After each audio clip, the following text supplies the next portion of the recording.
up to the north. All right, hold on one second. This is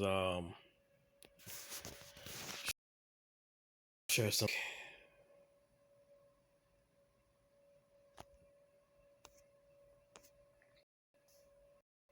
Ish is in war. Ish is at war with Palestine. Ish is the synagogues of Satan is in war with Palestine. So let's take a look at Shalom, by the way. So let's take a look at the news. Let's go. Militants is escalating in the worst violence seen in the region in years. Hundreds of rocket and airstrikes have left more than 40 people dead, with the United Nations Middle East envoy warning hostilities are moving towards a full-scale war.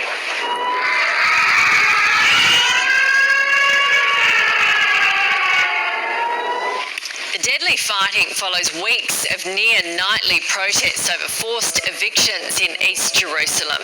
Joining me now from Tel Aviv is journalist Sarah Coates from I24 News. Thank you very much for your time. What's the latest news on the ground there?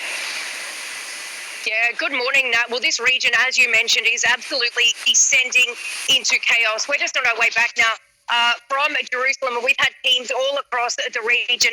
You mentioned Hamas and the rocket fire, which we experienced here in Tel Aviv last night.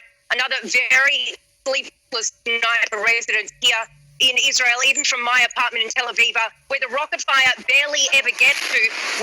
We managed to get about just 1 hour's sleep. We probably had about 3 rounds of rocket fire, more than 150 rockets shot over from the Gaza Strip. You can see them there on your screen. You see that? Get them rockets.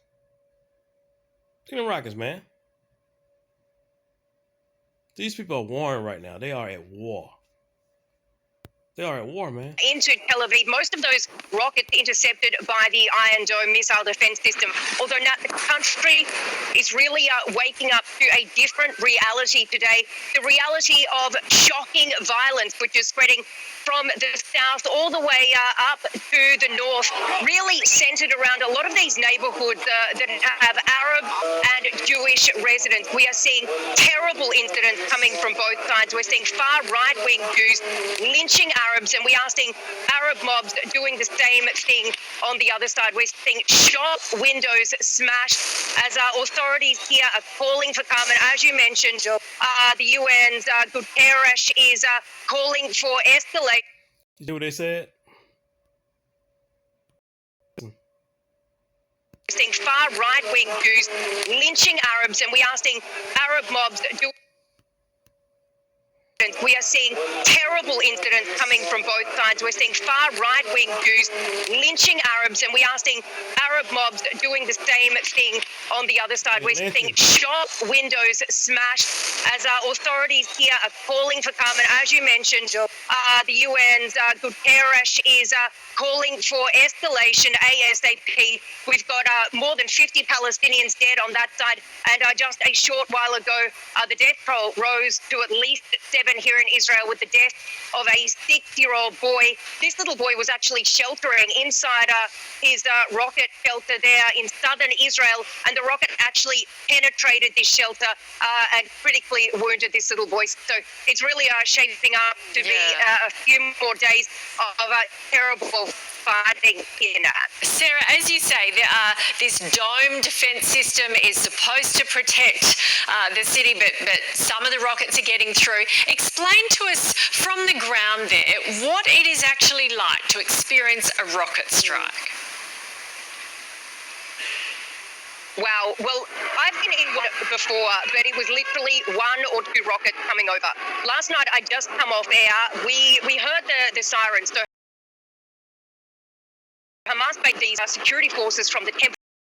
By 6 o'clock, we will start shooting rockets. So they started shooting rockets into the south around 6 o'clock. Then they said, if you do not adhere to these other demands by 9, we will start shooting at Tel Aviv. Now, our studios, if you look that way, that is Tel Aviv. We are in Jaffa, just through there. So the rockets actually come from the south, which is that way, right over the hill, And they were on time, 2 minutes ahead of time, actually. Hamas began shooting a barrage of rockets into Tel Aviv. These rockets were intercepted, most of them, by the Iron Dome missile defense system just above our studio. We were all rushed to a safe room, although the booms from these interceptions were just so strong that the reinforced windows outside our studios were shaking.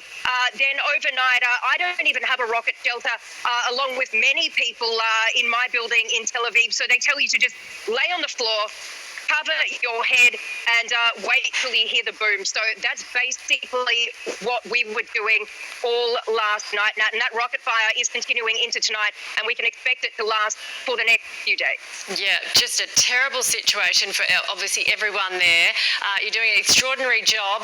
I'm sure your family will be happy to see you on air and see that you're safe. Sarah, thank you for your time this morning. Shelter. Hold on 1 second. It's tons of videos here that shows what's going on in Israel. Here go another news. Let's look at this one. The images don't really describe what has been going on. It has been a war zone, nothing less, over the past 3 days. The evenings around last night was 6 o'clock, the previous evening was 10 o'clock. All you hear is nonstop blasts and fires and burning and screams, Allahu Akbar. And it's a very sad situation. You have places literally 200 meters from where I live, where we used to go to buy food in the Makola, to go to the bank, to go to the post office. And now in those places, if we would be there now, we would be murdered. And that's not an exaggeration. And it's very sad. It's very sad because we were living in peace, relative peace, until now, and now it's totally different. I was just telling my wife that I found this really nice hardware store 2 weeks ago in one of the Arab neighborhoods, and I was really excited. It was a 5-minute walk away from my house, and I can't see myself now going there in the near future. I just want to feel safe. It's very sad. There are clashes between Arab and Jewish residents of your city? On this level, yes. I don't think anyone expected it. There was always there was friction here and there. Occasionally, some people stir up violence. But what happened recently was just, I don't think anyone could have foreseen it. The terrorists that have been. The Most High God said that as long as these people are in the land, they will have no peace.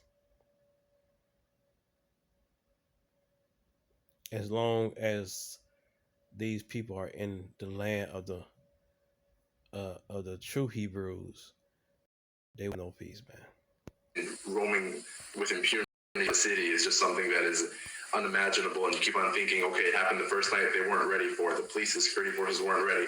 The second night, it took them until 1:30 a.m. to come. And the third night tonight, it's still going on. At my community, we're organizing a community watch of people. Whoever has guns is there with guns. Whoever doesn't have guns, they're there with bats and other objects, just protecting our families, because we know if we're not there, the mob that is trying to break into all these neighborhoods, break into our buildings and murder us. And again, this is not an exaggeration. We see it. We have people in our buildings looking across. And again, this is 100 meters, right? We're in a place that 100 meters, 200 meters, and you're ready. The Arab neighborhood is already there. And we see the murder in their eyes, and just waiting. They're congregating in the circles in different places, and you just see the murder in their eyes, and it's something that's very frightening. What's even more frightening is that we know that there are many great people in the city, great members of the Arab community, and we just don't hear their voices. We don't hear any condemnations. We don't hear any condemnations from the Arab members of Knesset. Look at this. He says, that is sad, man. Hold on 1 second. Sad. It is. Did we see this already? Let me see. Go to this one right here. Big Pharma doesn't want you to know about this detox technique. These detox patches are taken. We begin with the latest escalation in the Israeli-Palestinian conflict. Gaza's health ministry says that 9 people have been killed. Calm now appears to be prevailing for the moment. This a live shot from Gaza. Earlier, Hamas fired a barrage of rockets from the Strip. They were launched in response to what the group called Israeli aggression in the Al-Aqsa compound. Israel is hitting targets across This Gaza is war. with artillery.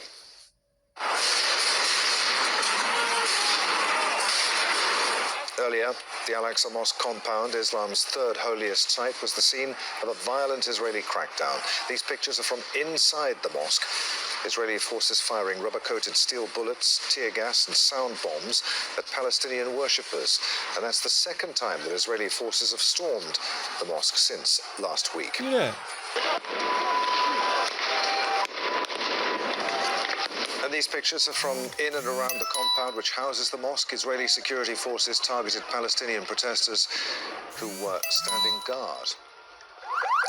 The latest numbers from the Palestinian Red Cross are that more than 330 people have been injured. Speaking earlier, Israel's Prime Minister Benjamin Netanyahu praised the security forces for supporting what he called a just struggle at upholding law and order. A struggle is taking place in the heart of Jerusalem. This is not a new struggle. This is a struggle between intolerance and tolerance, between law-breaking and violence and law and order. The struggle is not new because it has transpired over Jerusalem and the heart of Jerusalem for centuries. Since the rise of the monotheistic religions, for years, one side ruled and excluded the others. And sometimes they changed and the same thing happened. You can say that in the long history of Jerusalem, only under Israeli sovereignty since 1967, we are witnessing a continuous, stable, secure period in which we are working to ensure freedom of worship and tolerance for all.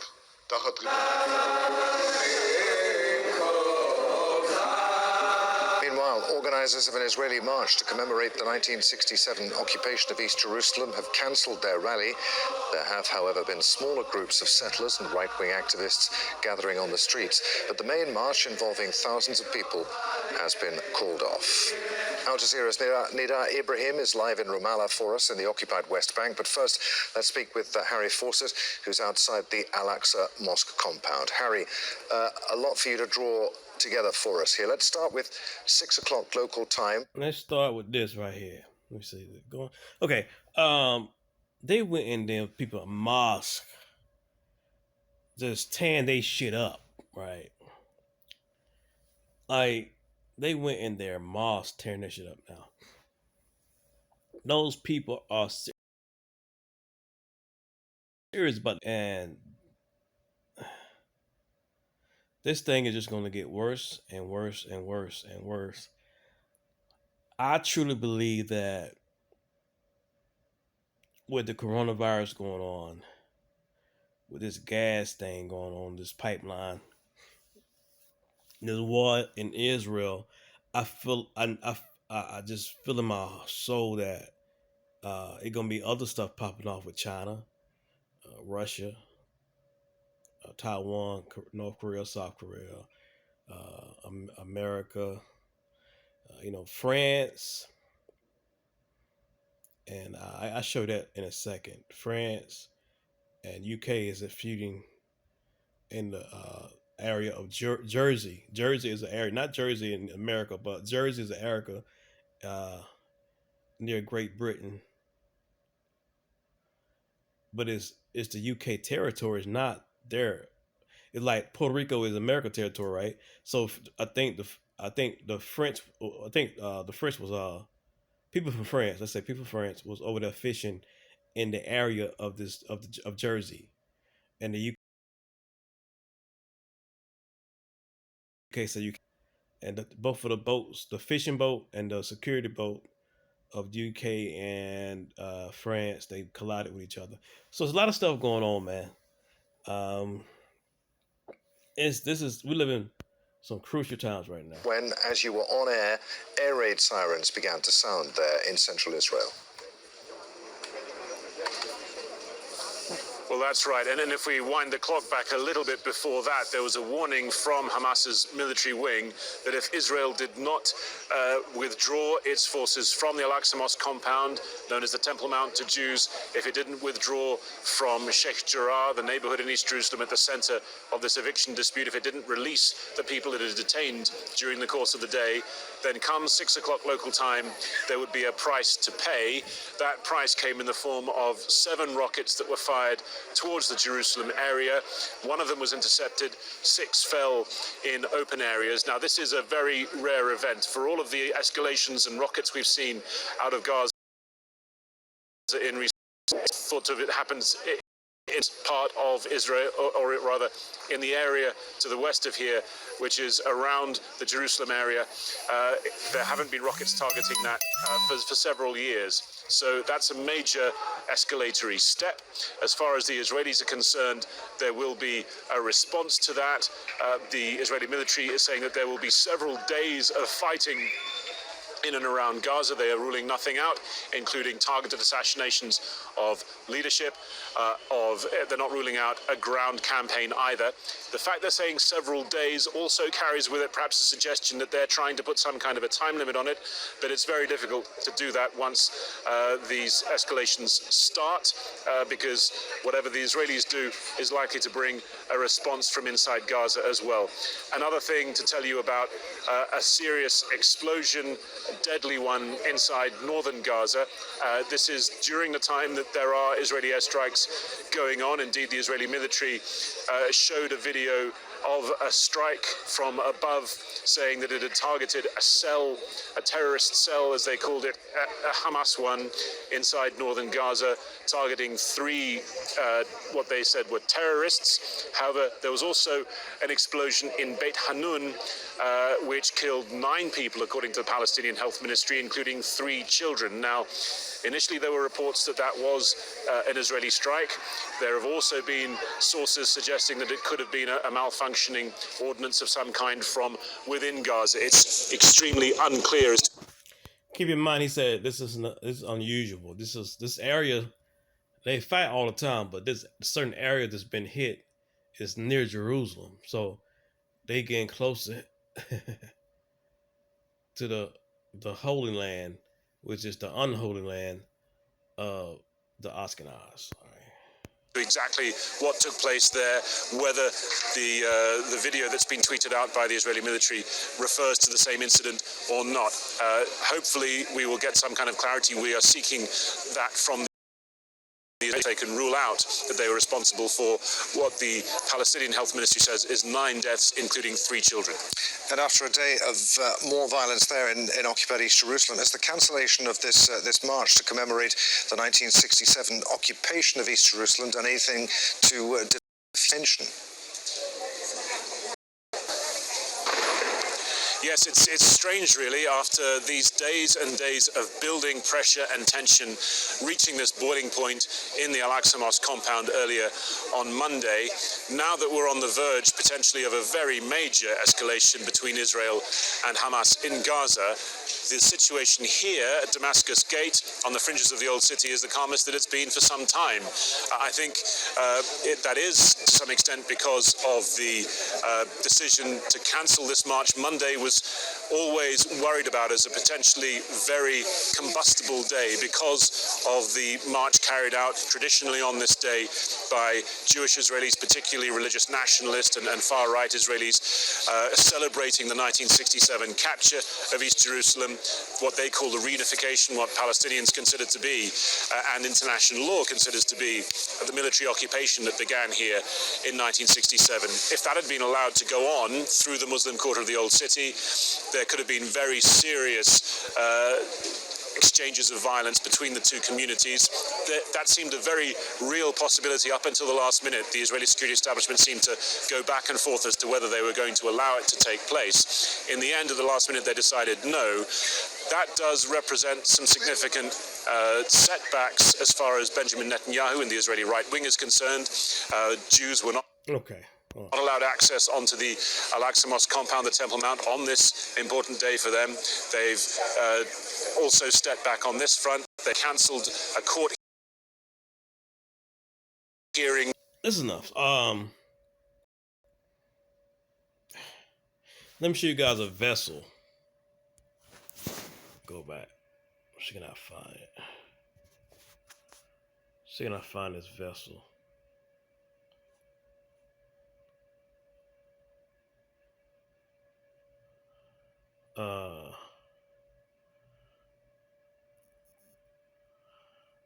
People find it at a damn airport. Oh.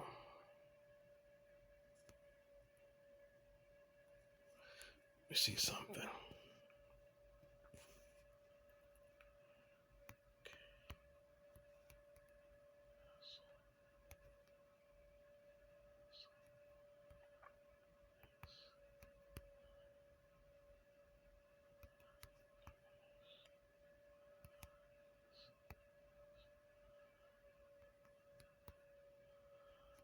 Let's see, can I find it?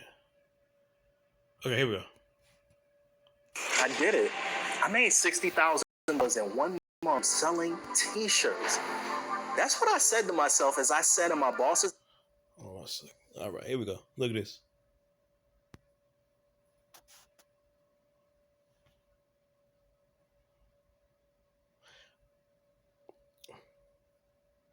It's like the white boat tried to turn and set away.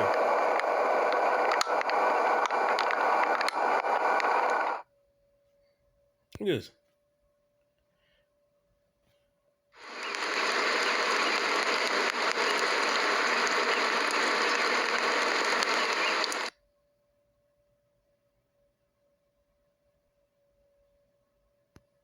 So let's read. If you, just in case you missed it, and you read it, I want you to read it again.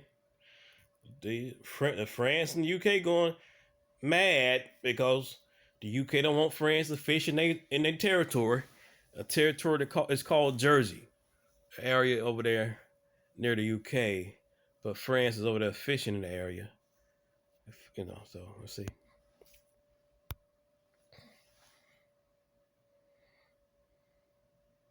Yeah, crash, boom. Like, get your ass out of here. You ain't supposed to be fishing here.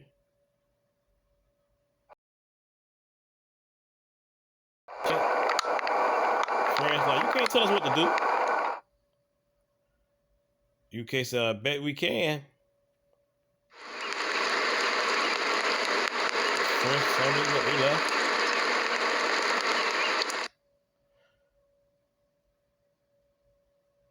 And you know, that being said, fam,